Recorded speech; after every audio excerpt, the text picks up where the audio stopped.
Bon retour pour cet autre épisode avec nos Nordiques. Dans cet épisode, on va commencer par aller voir les contrats un peu.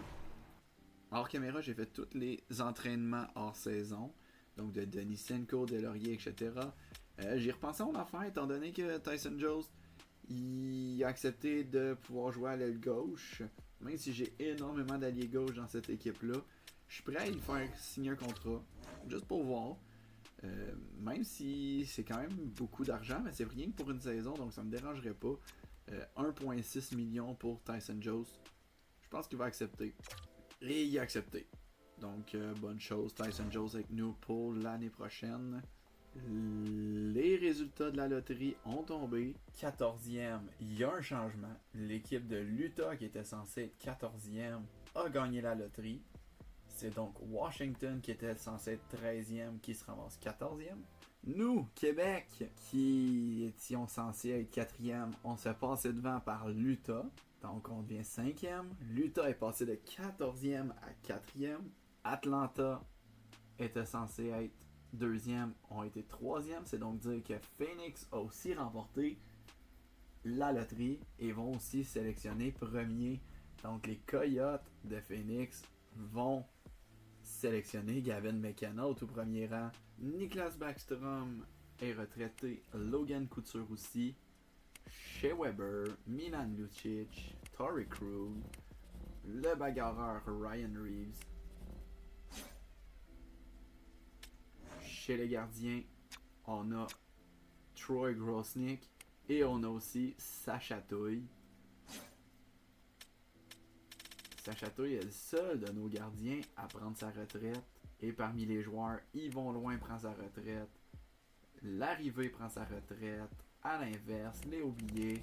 On a tout ça de joueurs qui prennent leur retraite de la Ligue nationale de hockey. Peut-être que les autres sont pas écrits parce qu'ils n'ont pas fait de match dans la Ligue nationale, mais ils ont pris quand même leur retraite peut-être, ça se pourrait. Alors, on va y aller avec le repêchage de la Ligue nationale. Alors, donner espoir un peu au futur pour nos partisans qui sont en train vraiment de perdre patience là, avec une satisfaction de 40 seulement. Là. Donc, Phoenix va avoir le premier choix, Houston ensuite, Trashers, qui est la première équipe qui veut échanger leur choix. Vancouver, Ottawa veulent échanger leur choix. Ça va à 23e. Ok. J'irais pas faire un échange pour aller chercher le 14e choix. C'est un peu tôt pour le joueur que j'ai à échanger. Ils veulent rien pour ça, ok. J'ai un joueur en tête là. À cet endroit-là. Est-ce que ça fonctionnerait? Il a un choix de deuxième tour des Oilers plus Denis Senko pour le 17e choix au total. Ok, il refuse. Est-ce que je peux acheter quelque chose? Mettons mon choix de troisième tour juste après. Toujours non. Est-ce que je peux rajouter Arnaud Defensive? Un petit peu de valeur. Ok, Seattle aurait trop de gardiens. Est-ce que je peux ajouter un choix de quatrième tour avec ça? C'est beaucoup quand même, mais ça va être important d'aller chercher. Là. Refuser encore. Est-ce que je peux échanger un choix de 2, un choix de 3, un choix de 4, un autre choix de 4 avec Grigory Denisenko pour le 17e choix au total? Non. Avec un choix de 3e tour, est-ce que je peux échanger 2 choix de 2, un choix de 3 et Grigory Denisenko pour lui? Non. Let's go avec le choix des Devils l'année prochaine aussi. Encore non. Et ça y est, Gavin McKenna est le premier joueur repêché par les Coyotes de Phoenix. 80 général, moyen franchise. Il va vraiment devenir tout qu'un joueur. Et là, revenons à nos joueurs. Peut-être que si je m'en vais vraiment voir Washington, que leur choix a plus de valeur. Que je leur échange un gars comme Denis Senko qui veut. Que je leur échange un gars comme Ataka peut-être en dernier recours, je l'aime bien Ataka. Avec le 60e choix au total, tiens. Denis Senko avec le 60e choix au total pour le choix de première ronde, je pense pas que ça va être assez. Non. Si je joue avec le 76e aussi, vu qu'ils veulent. Ils ont accepté. OK. Donc ça a coûté moins cher d'aller chercher le 14e choix au total que le 17e choix au total. C'est un peu trop loin. À moins que j'échange le 14e choix au total pour aller chercher justement celui du Kraken, le 17e. Mais j'irai pas chercher grand chose pour ça. Là. Mais vous allez voir pourquoi j'ai fait cet échange-là dans pas long. Il y a un joueur que j'ai vraiment ciblé. Et le deuxième choix, qui a un moins bon potentiel, mais qui est meilleur sur le coup, c'est Laaksonen. Timo Laaksonen, qui porte le même numéro que Sébastien Ruiz, donc il va être un peu déçu quand il va voir qu'il ne pourra pas avoir son numéro. Deuxième au total, un bon lancer déjà en partant, un très bon coup de patin. Il est un peu petit, moins grand que 6 pieds. Il est pas très lourd non plus. Mais ça va être vraiment un bon joueur, un bon franc-tireur, un peu un genre de Cole Caulfield là, que je vois bien dans ce joueur-là. Pas très physique, mais il a un bon lancer. Il voit très bien le jeu aussi, d'une bonne lucidité. S'il l'entraîne, il pourrait même le mettre comme deuxième position au centre avec 79 de mise au jeu, c'est très bon. J'ai regardé ma liste. Tous les joueurs que j'aimerais bien avoir, je suis comme quasiment tout le temps un petit peu en retard sur chacun d'entre eux. Là. Donc j'ai avoir une couple d'échanges à faire pendant cette séance de repêchage-là. Et là, on vient d'avoir le troisième choix total. Lui aussi un franc-tireur allié gauche. Un peu moins bon que Laaksonen, mais c'est Ruslan Mironov qui s'en va là, à Atlanta. Donc un franc-tireur de 80 de général. Lui aussi un bon lancer. Très bon lancer. 85-86 partout. Il a un bon coup de patin, un petit peu moins bon que l'autre, mais il est plus gros. Un petit peu plus physique. Donc ça va être un très bon franc-tireur pour eux aussi, là, l'allié gauche, Ruslan Mironov. Donc comme je disais, je vais avoir quelques échanges à faire pour m'avancer à quelques places, un peu comme j'ai les fait là, surtout parce que le 14e choix était disponible là, avec l'échange avec les Capitals. Désolé Denisenko, honnêtement, j'aurais voulu le garder, sauf qu'il fallait que je m'en départisse, là, sinon j'aurais pas pu avoir le 14e choix. Puis le gars que je voulais qui était disponible, c'était 20e. C'est 20e qui est placé en ce moment. Puis il n'y a pas de personne qui voulait l'échanger, sauf pour les Capitals au 14e choix. Sinon, il a fallu que j'aille encore plus de bonheur, mais là, ça aurait coûté vraiment trop cher. Donc, on attend la sélection de le Mammoth, qui vont repêcher le joueur de centre, Nikolai Vishnevsky. Un autre franc-tireur, donc c'est un repêchage avec énormément de francs-tireurs. Il y a aussi 86 partout dans ses lancers. Son agressivité, son physique n'est pas très fort, mais il n'est pas faible non plus. Il a un très bon coup de patin. Donc ça va être un bon choix là, comme joueur de centre, Nikolai Vishnevsky. Et là, ça va être à notre tour. Pour finir le top 5, on a l'autre Vishnevsky, qui est Sergei. On a bon, Vishnevsky, il ressemble à quoi là exactement? Une pas plus bonne saison, A+, A+, A-, A-. Il est quand même grand, 1m88, il est prêt pour la Ligue nationale cette année. Ça serait peut-être un attaquant de puissance, peut-être un two-way, ok, j'aime moins ça un petit peu. Sinon on a Keaton Verhoff, qui a vraiment l'air d'un très bon défenseur, il a pas beaucoup de qualité en défense, mais ça va s'améliorer avec le temps. Il est 1m96, c'est un très grand, très gros défenseur. Comparable à Zdeno Chara, pas mon préféré, mais s'il est grand, s'il défend bien, médium élite assuré lui aussi. Il y a déjà des X-Factors d'assuré, le choix rapide, hipster. C'est intéressant. À date, entre les deux, c'est Keaton Verhoff que je préfère à Vishnevsky. Sinon, ici, on a Tynan Lawrence. Tynan Lawrence qui a l'air un petit peu moins bon. Une année de moins. Une année de développement qu'il aurait besoin. Mais il a 17 ans alors que Verhoff a déjà 18 ans. Il est un peu plus petit, c'est un joueur de centre. Vitesse élite. Patinage. Protection de rondelle, il est très bon. Pour un gars de 1m83, c'est des bonnes valeurs. J'aime déjà ses stratégies quand même, à surcharge équilibrée partout. C'est un fabricant de jeu que je préfère. Je préfère le fabricant de jeu à l'attaquant de puissance. Viggo Bjork, il n'y a pas de chance que je touche à ça, étant donné qu'il est top 6 élevé. On a Ivar Stenberg, un autre allié gauche, un autre fabricant de jeu. Lui aussi aurait besoin d'une année de plus. Mais c'est dans le patinage, c'est dans le physique. Même s'il y a des qualités de meneur, même si on dit que ça serait un bon leader, je suis pas certain pour Ivar Stenberg. Aux 30 secondes, je vais aller prendre un temps d'arrêt. Là. On va avoir besoin de 5 minutes là. Une chance que j'ai vu le temps, j'allais passer tout droit. Donc, dans tous ceux-là, c'est vraiment entre Lawrence et Keaton Verhoff que ça se joue encore.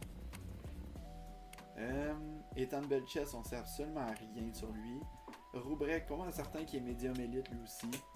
Lui aussi aurait besoin d'une année de plus pour se développer. On en connaît un petit peu moins sur ce gars-là. Puis après ça, on rentre avec des top 4, top 6. Grosse décision. Est-ce que c'est Verhoff? Est-ce que c'est Lawrence? Lawrence qui est un centre gaucher, fabricant de jeu. Verhoff qui est un défenseur polyvalent. Verhoff qui peut rentrer dans l'alignement dès cette année. Lawrence qui aurait besoin d'une année de plus. Je pense que je vais y aller avec Keaton Verhoff. Un gros gabarit. On va avoir 2 solides gabarits avec Anton Silayev et Keaton Verhoff. On sera pas facile à jouer contre. Fait que go avec Keaton Verhoff. 78 de général. Il va jouer dans la Ligue nationale dès cette année. Puis il y a 3 attitudes finalement, hipster, choix rapide et coup de bâton. Hipster, c'est peut-être celle que je préfère le moins, surtout pour jouer. Mais choix rapide et coup de bâton, là, il va être dur à passer. C'est peut-être plus un défenseur défensif que un défenseur polyvalent. Mais on va le garder défenseur polyvalent sur le coup, là, parce qu'on a déjà Silayev de défenseur défensif. Donc, Keaton Verhoff est avec nous. Il y avait l'air de quoi l'autre Wisniewski? Oh, il n'a pas été choisi par Vegas, c'est Lawrence qui était choisi par Vegas. Il est 75 de général, donc un peu moins bon. 6e au total pour Tynan Lawrence. Wisniewski était là, 81 de général, donc il est meilleur. Il est déjà prêt pour jouer sur une 3e ligne. C'est un attaquant de puissance pour de vrai. Ça aurait pas été fou un attaquant de puissance, mais je préfère notre défenseur droitier.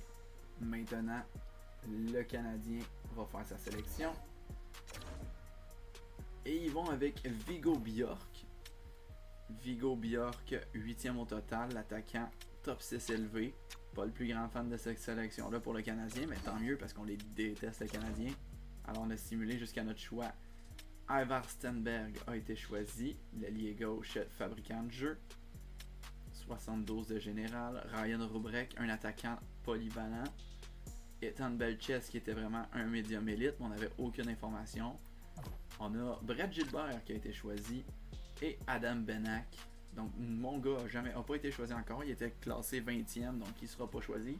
On va aller choisir un peu plus d'avance. Mon gars, non, c'est pas Xavier Villeneuve, même si ça serait très très bon de choisir un défenseur québécois comme ça. Un défenseur offensif comme ça. Non, j'ai un autre type de défenseur avec moi. Un autre défenseur offensif. Achim Poll. Achim Poll, c'est un défenseur allemand. Il a déjà 2 habiletés. Il est irrésistible et il a du vrai charisme. On dit de sa personnalité que c'est un vrai passionné. On dit aussi que c'est un prêt pour la Ligue nationale comparé à Piquet Subban. Et il est médium élite assuré. Donc, le seul défaut qu'il y a de ce gars-là, c'est qu'il est 1m73. Il est très petit. Mais il est prêt pour la Ligue nationale. Il est A partout. Il est peut-être bien même meilleur que Keaton Verhoff en commençant. C'est juste qu'il est tout petit. C'est un peu un genre de Lane Hudson, un défenseur gaucher tout petit. Ben, le faire jouer avec Keaton Verhoff en partant en saison, ça pourrait être super bon de les développer les deux ensemble. Alors, Achim Poll, bienvenue dans l'équipe. 80 de général pour le 14e show total, puis il était vu comme 20e. Mais je comprends pas là, que des gars comme Adam Benak et Gilbert ont pas été vus avant. Je peux comprendre un gars comme Belches peut-être, vu que c'est un médium élite, là, ou Rubrek aussi, c'est d'autres médiums élites. Mais Achim Poll, qui a surrail et pression plus comme X-Factor de plus.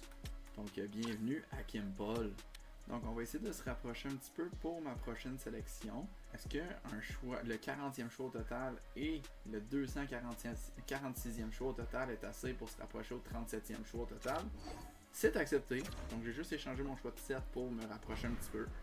On s'approche de 3 sélections, mais on s'assure d'aller chercher le prochain gars que je veux. En fait, je pense qu'on s'assure d'aller le chercher. Avant de faire notre sélection, on va regarder s'il y a eu des vols dans ce repêchage-là. Donc, ici, on n'a pas trop de vols. Xavier Villeneuve s'en va rejoindre Justin Carbonneau, son compatriote de l'Armada de Blainville-Boisbriand à Saint-Louis. Donc ça, c'est cool à voir qu'ils viennent le rejoindre. Le fils de Jerome Egenla, Joe Egenla, qui s'en va à Boston. Jerome a joué là aussi. Mathis Preston, j'avais aucune information sur lui. Gros vol pour les Ducks qui l'ont repêché. 21e au total. Andrews, 80 général, je l'avais dans ma liste un peu. J'étais pas capable d'aller le chercher, mais un autre défenseur qui est déjà prêt pour la Ligue nationale avec le 22e choix au total. Très bonne sélection pour les Kings. On a Omar Rice ici, qui est un agitateur de 76 de général, déjà prêt pour la 4e ligne, qui a été repêché par les Leafs. Mais mon gars n'a pas été sélectionné encore. Mon gars, c'est Kerslak.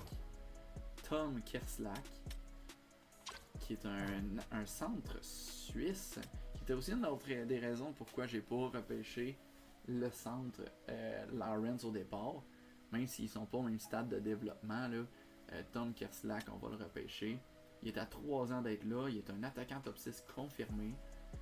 Donc un petit centre fabricant de jeu, 1m85, donc dans la moyenne sur la grandeur de la Ligue nationale. 65 de général, attaquant top 6. Donc ça valait la peine d'échanger notre 7e choix pour lui. Non plus, le choix de 3 et le choix de 6. Pas grande valeur là, pour revenir à l'arrière. Le choix de 3 et le choix de 6, ça fonctionne. Donc on s'est reculé un petit peu d'une vingtaine de positions, mais on est allé chercher un choix de 6e tour aussi. Donc on va simuler jusqu'au 91e choix. Ok, Carrolls ici, le défenseur médium top 4. Top 4 ici, c'est quand même bon. Vegas qui a choisi Chase Reed. Le Canadien qui a choisi le gardien québécois, William Lasselle. Ça aussi c'est cool à voir. Le Canadien de choisir un gardien québécois. Il y a juste moyen partant. Pour un gars qui, l'année passée, du moins, déchirait tout. Les Capitals ont choisi un joueur vraiment surprenant un petit peu. C'est un attaquant top 6 inférieur, donc un bottom 6. Mais il est déjà prêt pour jouer dans la Ligue nationale. Ivan Ryabkin, il était déjà là dans l'effectif que j'avais. Le Québécois Maddox Dagenet à Nashville. On va aller choisir. J'ai vraiment un choix beaucoup plus avancé que ce que je voulais. Puis ça va le faire en masse parce que ici j'ai 106e au total. Ray Hewitt, qui est déjà un allié gauche qui peut jouer aussi à l'aile droite. Tir de la gauche. C'est un fabricant de jeu. Donc un autre fabricant de jeu. C'est un projet lui là. 5 années minimum pour se développer. Mais je crois vraiment là, un médium élite de potentiel. Là. Il pourrait devenir bon. Donc là voilà, 52 général. Donc vraiment un projet. 52 général pour Ray Hewitt. Avec le 112e choix au total. Toby Girard pourrait être intéressant, mais ce sera pas lui qu'on va aller. On a déjà regardé tous ceux qu'on veut. Puis celui qu'on veut avec le 112e choix au total, c'est lui. Passy Lindman, lui aussi, un projet, mais attaquant top 6 confirmé. Probablement un attaquant polyvalent. C'est un allié gauche. Très petit là, à 1m73. C'est pas le choix préféré des autres, mais il y a du potentiel, il y a du talent. 55 de général, fabricant de jeu encore une fois. Donc on prend des joueurs skills un peu là. Fabricant de jeu au bout là. Donc Passy Lindman, le joueur finlandais, fabricant de jeu. C'est un d'or, comme dirait Simon Snake Boisvert. Après ça, on va avec le choix numéro 129 et oh non! Juste avant, c'était lui que j'avais dans ma liste. Georges Granato, le gardien médium élite, il était confirmé médium élite. Et Granato a été choisi, il était placé 132e dans la liste. Et il a été choisi juste avant, 128e. Un grand gardien dans 1m91. Je l'avais comme projet, j'avais le goût de le sélectionner. Là, je suis déçu. C'était vraiment un repêchage sans faute avant ça. Donc, qui est-ce que je vais aller repêcher à la place? Est-ce qu'il y a des gars qui deviennent intéressants avec ce choix-là? Pas vraiment, là. Il n'y a pas grand choix intéressant. Skrebeck, 164e. Ça pourrait peut-être être lui. Prochain dans la liste d'abord. Mathias Skrebeck. Un bas élite, un autre défenseur pur. De 50 de général. Son numéro préféré c'est le 66. Il n'y a aucune chance qu'il va porter le 66 avec les Nordiques. On a trop de respect pour le grand Mario. Et pour mon prochain, je vais être un petit peu trop tard. Donc on va aller faire un autre échange. Alors pour aller chercher le 166e choix au total, je suis prêt à laisser aller un choix de 6e ronde l'année prochaine. Ça a été accepté directement. Donc on s'avance d'une ronde cette année avec cet échange-là des Kings. Oh, un joueur qui n'était pas dans ma liste. Nikulin, un bas élite, un attaquant de puissance bas élite. Timofey Nikulin qui s'en va à Vancouver. Bon choix des Canucks. Alors avec le 166e choix au total, on va y aller avec l'ailier droit Ludwig Grossman. Un autre projet, mais bas élite assuré. 56 de général. Lui aussi qui veut le numéro 66. Aucune chance que ça arrive les boys. Le 66, il est pas retiré là, mais il est retiré aussi là. C'est comme le 99, ça se porte pas. Alors il me reste deux choix à faire. Nathan Lecomte qui vient d'être sélectionné par le Kraken. Alors il me reste deux choix de disponibles. Puis je sais qu'avec mon autre choix, je vais avoir le gars que je veux. Parce qu'il est environ 30 en avance. Donc j'aimerais ça regarder, voir si... C'est-tu Jacob Cromiac ça? Ah ben quoi. Puis c'est-tu Maté Pécard? Ben oui toi. Alors j'aimerais ça regarder, voir s'il y a des gars qui m'intéressent un peu. Si je vais par potentiel là. J'ai Dayton, là, c'est lui que je vais repêcher l'autre coup d'après. Qui est 3 barres sur 4 de low elite. Sinon, on a lui qui est assuré. Vesa Puistola. Mais tant qu'à prendre lui, j'aimerais mieux prendre une chance sur quelqu'un. Peut-être même sur un gars comme Thomas Backlund. Qui pourrait être intéressant. Sinon, on n'a pas grand chose d'autre là.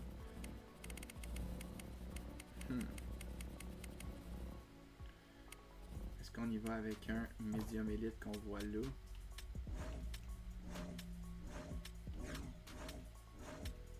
Ils sont toutes 5 années pareilles. Ok. Donc ici on va juste lancer un dard pour le fun. Les centres c'est toujours pertinent d'en avoir. Sinon on c'est qui mettons le plus gros, le plus... le plus grand. C'est qui le plus grand? On nomme Sokolovski. Kaiser. Ah, attends, on pourrait essayer le grand gardien Louis-Antoine Deneau. Je sais pas c'est quoi son potentiel, on sait rien. Mais un gardien de 2 mètres 1, comme Louis-Antoine Deneau, qui est déjà à Québec, qui connaît la ville. Oui, c'est un overager, là. Il a 19 ans. Fait go avec Louis-Antoine Deneau. Ok, partant à AHL. On a pris une chance. Avec Louis-Antoine Deneau. Il est quand même 65 de général. Pour un gars de 19 ans, c'est pas si mauvais. Il est surtout très grand, si on est capable de le développer quand même. Et on va se rendre au 199e choix. On y va avec Roberto Dayton, qui lui est un défenseur gaucher. Lui aussi c'est un projet. Il a aucune force, mais il a aucune faiblesse. Puis peut-être un bas élite, peut-être pas. J'espère qu'il l'est bas élite pour vrai là. Bas top 4, donc mauvaise sélection, mais j'avais pas le choix de l'essayer, surtout à ce rang de sélection là. Roberto Dayton, bienvenue quand même à Québec, même si tu joueras peut-être pas un match. Et les Rangers en 7e ronde ont repêché Justovara Karlsson, qui a le plus long nom. Ok. Kasper Justovara Karlsson. Pas un but, pas une passe. Ça, c'est sûr que les Rangers l'ont repêché rien que pour le meme, là. Rien que pour le meme. Les Canucks et les Sénateurs qui sont allés chercher un partant occasionnel en 7e ronde. Yuri Shubarov. Et pas lui. Et Kelly Parent. Pas une mauvaise sélection. En 7e ronde, ça va. Un autre ici avec Nicolas Kolimor. Un autre ici avec Igor Alexandrov. Ok, un bon choix pour la 7e ronde en Norbert Dolac. Avant de simuler les derniers choix, je voulais vous montrer aussi à quel point la valeur de l'équipe avait monté, là, avec des gars comme Vera, comme Paul, qui sont nos premiers choix, des gars prêts en plus pour la Ligue nationale, comme Hewitt, comme Anton Silayev. On commence à avoir de la valeur un petit peu, là. Avec le repêchage, ça nous a aidé, mais toujours rien d'un but. Pour les prolongations de contrat, on va attendre avant de signer nos agents libres ici. On a un à signer en ce moment, c'est Anton Silayev. Celui, on n'attendra pas. Si on attend, on va le perdre gratuitement. Fait que go avec 1 million pour 3 ans. Un contrat de 2 volets, c'est le maximum qu'on peut donner. Et sinon, tous les autres, nos 50 de général, on peut leur dire à nos adieux. Dans les buts, même chose. En Louis-Antoine Deneau, on va attendre. De toute façon, il ne pourrait pas jouer dans la Ligue américaine tout de suite non plus. Puis ça va être TFNC qu'on va mettre dans les mineurs, j'imagine. Et Anton Silayev qui a accepté de venir, j'imagine. Il ne pouvait pas aller chercher plus de toute façon pour un contrat d'entrée. À l'attaque, on n'a pas grand chose, mais des gars de calibre Ligue nationale, on a 1, 2, 3, 4, 5. Je serais prêt à essayer les Vachons là aussi là, dans la Ligue nationale parce qu'ils se sont vraiment développés. Fait que 5, 6, 7. On aurait 7 joueurs calibre Ligue nationale. Donc il va nous falloir des big guns pour jouer en haut. 2 autres. Et à la défense, on a 3 gars calibre Ligue nationale tout de suite. Silayev pourrait commencer dans les mineurs s'il reste à 73. Même chose pour Ranzel. Puis Skribeck, je serais prêt à l'essayer tout de suite dans les mineurs. Là. Puis même Dayton aussi, tant qu'à faire. Je sais pas pour eux autres encore. On va attendre avant de voir avec eux autres. Mais j'ai 3 gars calibre Ligue nationale. Verov pourrait jouer là. Paul, c'est sûr. Puis Ataka aussi. Donc on est rendu aux agents libres.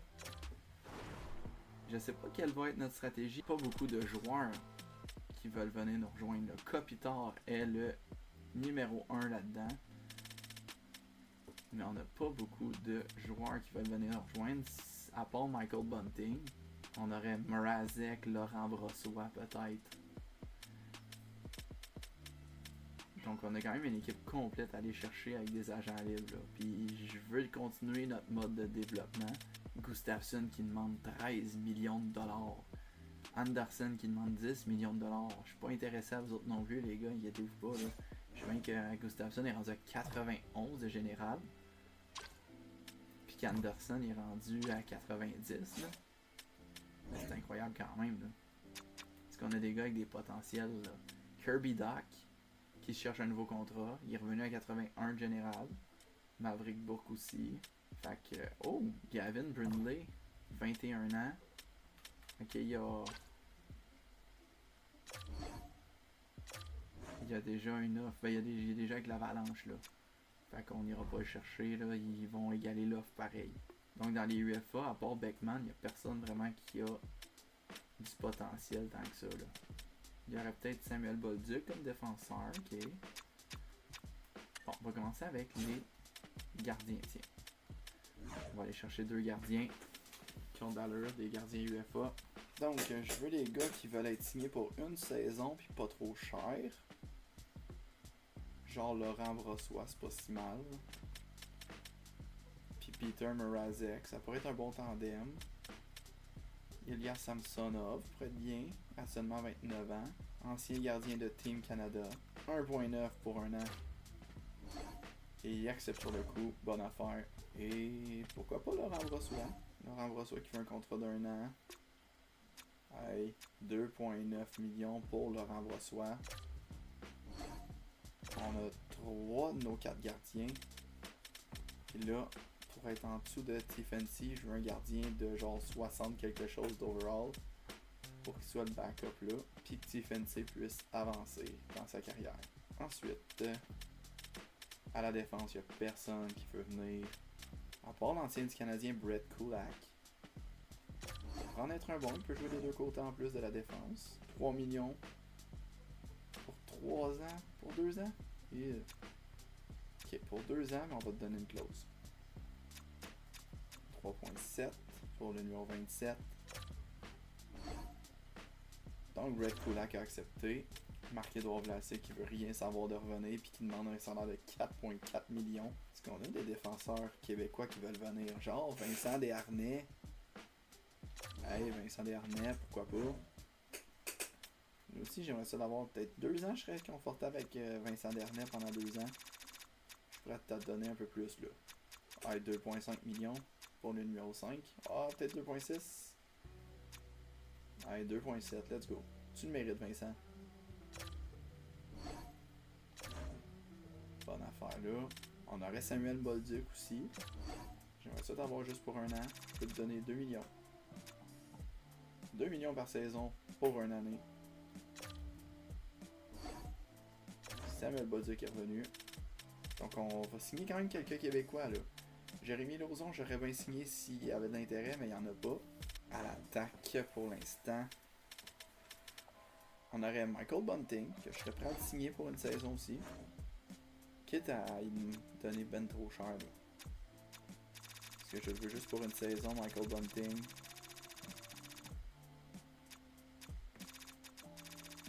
Pour pouvoir le rééchanger à la fin de la saison, continuer à développer notre équipe. Avec une clause de non-mouvement modifiée. Je suis prêt à y donner 6.8. 6.8, une clause de non-mouvement modifiée. Protégé à 75, donc 62%. À 7 millions. Puis je vais même pouvoir y retenir du salaire à la fin de la saison. 7 millions, 62% de clause de non-mouvement modifiée. Puis accepté sur le coup. Gustav Nyquist veut juste une saison de contrat, puis il y a de l'intérêt pour l'équipe. On va lui offrir en plein ce qu'il veut. Il a accepté. On aurait Bobby McMann des Leafs. Juste parce que c'est un de mes noms préférés dans toute la Ligue nationale. Est-ce que tu accepterais 3 millions? Non, on va lui donner son 3.1 pour une année. Ou est-ce que tu accepterais? Non, on a de l'argent en masse. 3.1 pour une année. Il a accepté directement. On commence à avoir dans une équipe de hockey là. Ok, on aurait l'attaquant Ivan Ivan. 1.3 pour 2 ans. Un gars de 79 de général. Je suis un fou. J'essaye quelque chose. Une saison, 19 millions.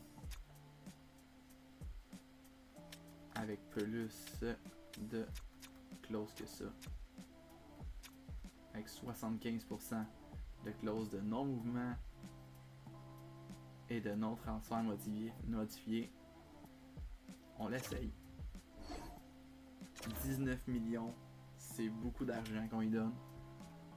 Mais c'est André Kopitar. Si on l'a puis qu'on veut l'échanger rendu à la date limite des transactions, ça pourrait être intéressant. On va simuler une couple de jours. Je vais vous tenir au courant aussi là. Kopitar qui a accepté. Donc une relation longue et heureuse, je sais pas. Mais on vient de trouver un gars qui va avoir une lettre sur son chandail l'année prochaine, ça c'est sûr. Vu que ça a marché avec André Kopitar, pourquoi le deuxième plus grand agent libre pourrait pas venir aussi? Donc Alex Stock qui demande 10 millions pour une saison, pour 3 saisons. Moi j'y en offre 16 pour une. Putain, je vais lui donner plus de clauses aussi pour le protéger. Donc on va l'essayer. Si ça fonctionne, tant mieux. Si ça fonctionne pas, en ce moment il y aurait le choix entre nous et Atlanta. Je pense qu'il est quasiment mieux avec nous pareil là. On va offrir un contrat d'entrée à Félix Hamel. Après moi, il a joué pour Shawinigan pour porter ce chandail-là. Donc pourquoi pas, Félix Hamel. On a un gardien québécois pour rejoindre les Dragons de Sherbrooke. John Cooper et Chris Knobloch et Ryan Osca sont disponibles pour être entraîneur-chef. John Cooper, je ne pourrais même pas le signer, même si c'était mon seul entraîneur. Il demande 7,6 millions et le salaire que je peux donner est de 7,1 millions.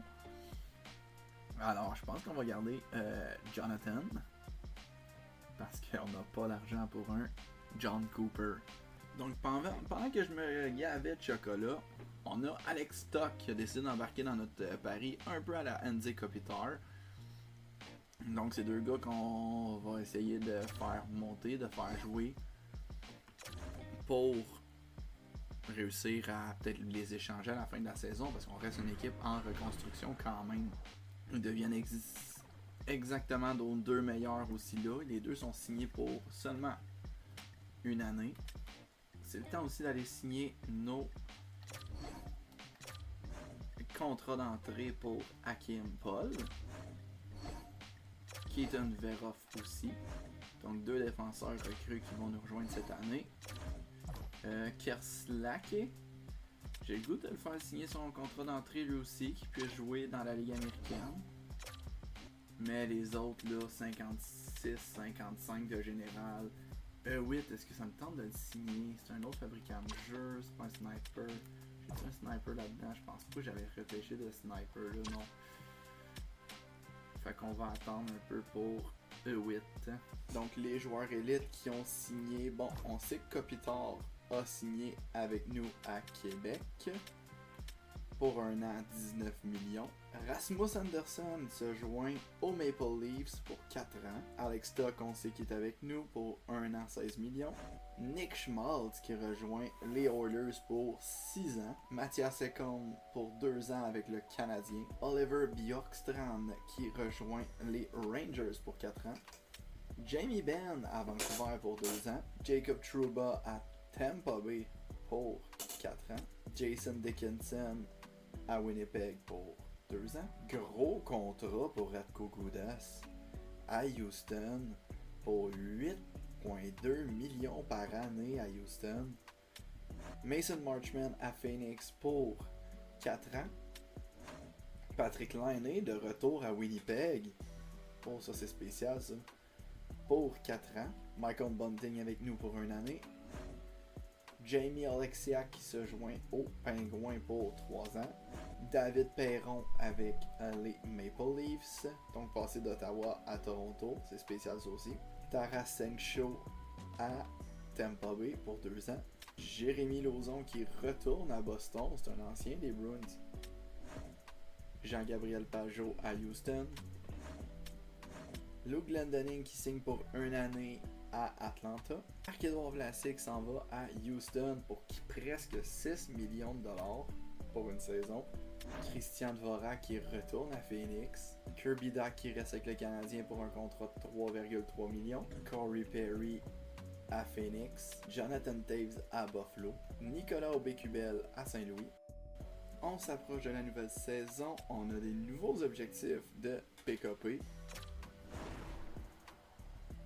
On veut un choix de première ronde de plus. Probablement que je vais être capable d'aller le chercher. C'est l'objectif principal. C'est pour ça qu'on est allé chercher un gars comme Kopitar puis comme Alex Stock. On veut aussi gagner le premier match à domicile de la saison régulière. Pour la deuxième saison, ça se pourrait que je simule les 2 premières périodes. Fait qu'on va espérer que ça aille mieux que la simulation de notre dernière saison. Mais on aura une meilleure équipe. Et on veut aussi 85% des loges vendues. On vient de le voir, on en a vendu pour comme 60%. On va terminer la vidéo là-dessus. En regardant nos lignes, c'est le jour et la nuit avec la saison d'avant. Donc Michael Bunting, Andy Kopitar et Alex Stock sur le premier trio. Gustav Nyquist avec Bobby McMahon et Tyson Jones sur le deuxième. Elliot Desnoyers qui a grandi à 78 de général sur le troisième trio avec Ivan et Raphaël Harvey-Pinard qu'on a signé. Je pensais l'envoyer dans les mineurs au départ, mais finalement, on l'amène sur le 3e trio pour commencer la saison. On garde les 2 frères Vachon sur le 4e trio. On les garde dans la Ligue nationale. Ils sont là pour protéger les autres. 66-68 pour les frères Vachon. 66 de général pour Jimmy. 68 pour Billy. Et c'est Anthony Richard qui va être entre les deux. Donc juste en attaque, on a quand même 5 Québécois. Donc belle affaire pour ça. À la défense, très jeune défensive. On a Brett Kulak. On a Keaton Veroff sur la première paire de défense à 78 de général. Vincent Desharnais avec Hakim Paul. Donc on met un vétéran avec un jeune sur chacune des paires. Et Anton Silayev qui a augmenté jusqu'à 78. Grosse augmentation dans l'entre-saison. Avec Santeri Ataka qui a aussi augmenté à 78. Les joueurs qui sont retirés, c'est Raphaël Lavoie, Samuel Bolduc et Nicolas Delaurier qui sont retirés. Notre gardien partant va être Laurent Brossoit et Nico Daz sera le backup. Dans les mineurs, on essaie d'emmener certains jeunes dans l'alignement. On met Ray Hewitt, qui était notre choix de 3e ronde, sur le premier trio. On met Kerslake, qui était notre choix de 2e ronde, sur le 2e trio. On amène aussi Pasi Lindman sur le 3e trio. Et aussi Ludwig Grossman qui s'en vient sur le 2e trio. Donc on amène vraiment nos jeunes là qu'on vient de repêcher rapidement en haut. Roberto Denton et Skrebek qui sont notre première paire avec plusieurs Québécois comme Brisebois, Allard, Robida, Jacob Gaucher, Samuel Poulain, Alex Belzile, Jeffrey Viel. Puis notre gardien partant, c'est Arnaud Tiffensi et Félix Hamel sera son backup. On a seulement Eric Gélina qui ne joue pas. Fait que je vais aller signer un attaquant pour être dans les mineurs là, qui viendra pas tout changer nos lignes. Dans les mineurs, c'est Alex Belzile qui aura le C de capitaine. Samuel Poulain avec un A. Et l'autre joueur avec un A, Jared Tenordi, qui est un vétéran dans le show, qui a joué beaucoup de matchs. Et Grossman ne portera pas le 6, là. Il portera pas le 66. Il va porter le 6. Et Québec, qui voulait le 66 aussi, il l'aura pas. Et il va porter le 60 à la place. Donc personne qui porte le 66 dans l'équipe. Dans la Ligue nationale, Kopitar, Tok et Kulak vont avoir chacun des A. Je ne mettrai pas de capitaine tout de suite, mais si Kopitar pourrait le mériter en partant la saison, on ne sait pas si on va le garder pour toute la saison, Andrzej Kopitar. Puis mon premier capitaine, je veux qu'il soit un capitaine qui va rester là longtemps. J'aurais pu le donner à Santeri Ataka parce qu'il était là l'année passée, mais je veux quand même y aller avec Brett Kulak. Alors, ce sera ça pour le vidéo. Merci d'avoir regardé.